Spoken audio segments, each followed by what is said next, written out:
The Answer. Top of the morning, Dan and Amy staying on COVID and staying local.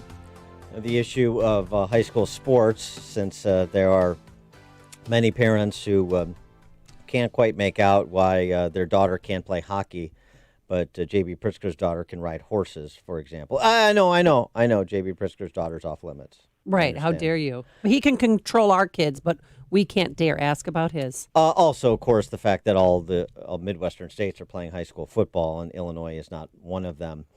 That is a question that a lot of parents have, rightly so. Joe Trost is a spokesman for a group of parents who are seeking injunctive relief against the policies advanced by Pritzker and, by extension, the IHSA. Joe Trost, thanks for joining us. Appreciate it. How are you guys doing? Good. So give us the perspective on your folks and what you guys are aiming to do specifically. So as everybody's aware, there's been, rallies throughout the entire Chicagoland area and really throughout the state of Illinois.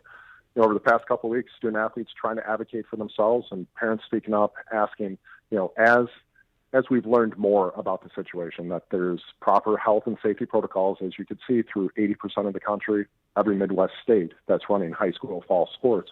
And the question has finally got here, what's it going to take to get these high school student athletes, and not just high school kids, but, keep in mind that this is entire youth sports, right? Right. It's soccer. Can't play, a competitive club game unless they're playing against their own local club. Obviously it's got to the point where going to have to bring this in front of a judge. The parents in this case have pointed out that the IHSA did not follow their own constitution and bylaws. And, what that is if you want to change a bylaw, it has to go out to membership vote, which would mean every single high school. And the bylaws specifically say that sports need to be run on X date to X date. So, what they're hoping for is that, a judge will see this case, kick it back to the IHSA. And as Craig Anderson has specifically said, and he just said it again 2 weeks ago, in a taped interview downstate, he wants to run sports. He believes that they can do it from a health and safety standpoint. We've seen it throughout the country. And, one thing I was saying yesterday to WGN, if there were major COVID outbreaks being caused from contact sports, don't you think national media would be all over this? We'd be seeing stories left and right of massive community outbreak. There's been less than 2% of all high school football games this fall have been postponed because of COVID. There's a story that I just posted this morning on Twitter. There was an athletic director in Indiana who actually had COVID. He was on a ventilator for 9 days, and he's out there advocating, saying kids should be playing.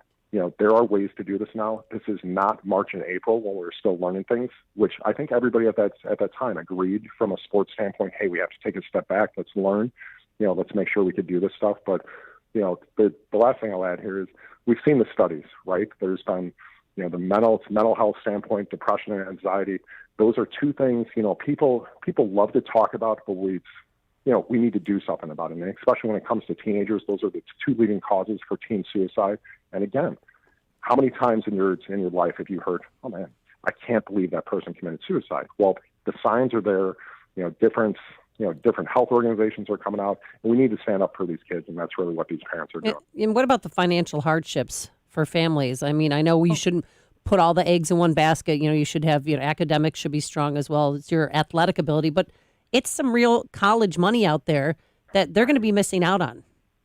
Yeah, there's $3 billion each year in college scholarships that are given out, about 180,000 scholarships. So, again, people need to remember there are many families that have the opportunity to get their kids involved with club sports to figure out a different way to get around this, where they're going to Indiana, Wisconsin, Missouri, to play sports. But you have to remember, a majority of kids who play, especially in the city of Chicago, they are using their public school and the public school activities as an opportunity to get exposure, as a way to get to that next level. As a girl said yesterday from Solorio, college is the way out of Gage Park. If you don't go, you may end up staying in Gage Park the rest of your life. And that's nothing against Gage Park. It's the opportunity, that I thought the same to thing get about that Wheaton. access out. Yeah. So what was the breaking point for parents? Was it when the Big Ten reversed course and you had states like Minnesota, by the way, Democrat governor, Democrat-controlled state, reverse course based on what the Big Ten was doing, and Illinois would not, Pritzker would not relent? Was that the final straw?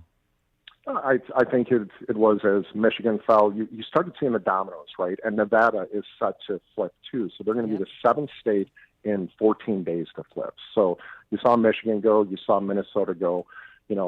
Minnesota parents had actually filed pretty much the same lawsuit. The next day, the association announced that they were going to have an emergency meeting, and literally 5 days later, they flipped and decided to bring sports back. On the East Coast, the East Coast states, right, where COVID was hot in the beginning, they're starting to flip. Something else here is, people talk about football, but let's look at soccer and field hockey. Those are being ran in New York. So there's a lot of people that are sitting here looking, where were the arbitrary lines drawn on deciding what is a high risk and low risk sport? We had a St. Lawrence volleyball player who continued to say every single time, but if you play volleyball the right way, it's not a high contact sport. So there's different things. Again, a decision that you made at the end of July, understood. You can make an adjustment here, and that's the thing. You need to sit down, look at the data. The data's there, and the one thing that's frustrating the parents is that every single time folks are getting in front of the microphones from a state leader standpoint, they're saying that they're listening to scientists and doctors. Well, talk about the data. Show the exact numbers where this contact rate is going up, because in Indiana, since they've opened up, since football's been going over the past really now 8 weeks, the COVID percentage is flat. So IHSA is not arguably not being as aggressive as they should be. But when you're talking about IHSA violating their bylaws, is the play here IHSA violated its bylaws and switching the seasons? They can't do that without a vote. So those season switches to the winter are illegitimate. And this is a way to put pressure on the state by putting pressure on IHSA by essentially declaring what we all know to be true, which is this idea that you're going to have football and some of these other fall sports in the winter is a lie. It's a joke.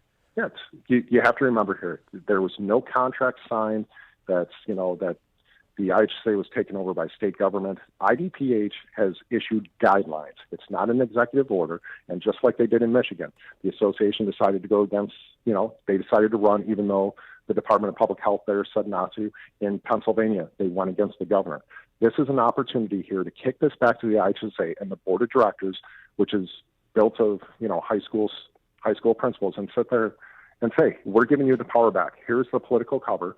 The courts are higher than the governor. The court has told you that this is not right. You need to go out and fix this. See, this is that's where Craig. Yeah, this is. I sorry to interrupt, but this is an important point because I think people believe that Pritzker has issued a decree that you cannot, rather than, as you're describing, these are the guidelines. IHSA is choosing to follow the guidelines rather than fight. Yeah, and this goes back to the July lawsuit from the downstate lawyer that sued the IHSA over when they put, they required face masks to be a part of practices and whatnot, and that was right at the time that the state did.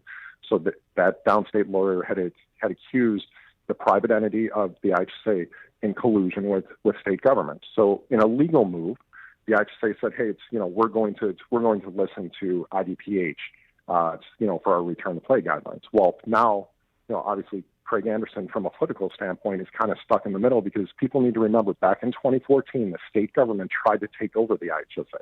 Yep. So there's 1 foot in, 1 foot out, and this is where the parents are looking and saying, okay, hey, you're saying, Craig Anderson, you're saying you want to do this.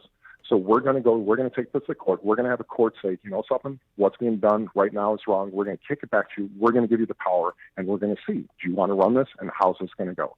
So really over the next 24, 48 hours, this case will, hopefully be heard tomorrow. TRO issued and kicked back to the board, and the board has a decision to make. There's still plenty of time to run these fall sports. Oh, yeah. You could go into December, and as you pointed out, think about this in February. Hard fields, especially in the city of Chicago, the inequity that you're going to see because there's not facilities to run all these sports. Right. CPS doesn't have athletic trainers at most of the high schools. So if you think about this, you're playing football. How many concussions are you going to have from these rock hard fields in the middle of February?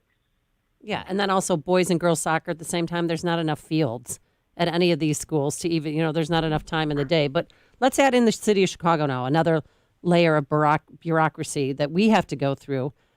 People in the state, and people don't realize this, they've got 20 contact days, which means you can still play.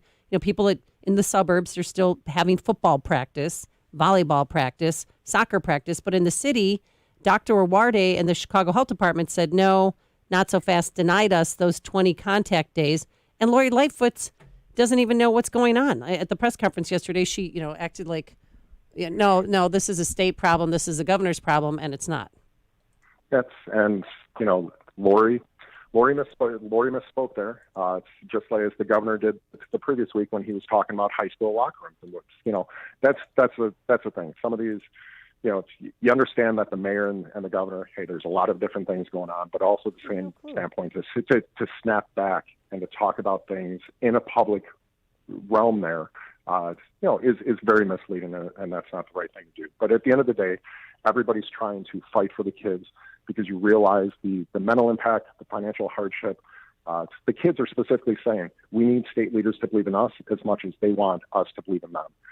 These are the future leaders. They can do it in a health and safety way. The guidelines are there. If 80% of the country is able to do it, why can't Illinois figure out? We talk about, hey, that we're leading in testing, that we're doing a number of different things. Why can't we be leaders for kids? And that's what people need to realize. He is Joe Trost. He's a spokesman for a parents group that is suing the IHSA to get kids back playing sports, as he was describing. Joe, thanks for joining us. Appreciate it. Thanks, guys. Thank you. And he joined us on our turnkey.pro answer line. Before you see it on TV, share it on Facebook, or read about it in the paper.